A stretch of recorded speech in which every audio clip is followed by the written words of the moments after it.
This will be a tutorial about how we'll be rounding numbers in chemistry. Let's review the rules. Step 1 is to underline the place value you are rounding to. Step 2 is to look at the number to the right. The number to the right tells the underlined number what to do. If the number to the right is between 0 and 4, the number we were rounding to stays the same. We call that rounding down, even though the number stays the same. If the number to the right is between 5 and 9, the number we are rounding to goes up by 1. That's called rounding up. Next, we write the new number by changing all numbers after the underlined number to 0. So all numbers to the right of the value we are rounding to is now rewritten as 0. Okay, now let's go ahead and put those rules to work. In this case, we're rounding to the 3.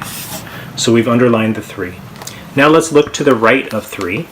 The number to the right is 5. 5 is between 5 and 9, so that tells us to round up.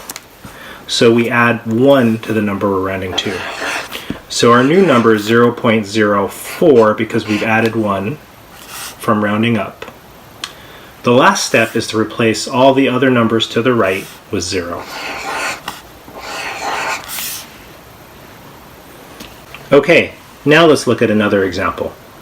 In this case, we're rounding to the 1. The number to the right of the 1 is 3. 3 is between 0 and 4, which tells us to do what we call rounding down. When we round down, the underlined number stays the same. So we have 5.1. Then we go ahead and replace the numbers to the right with 0.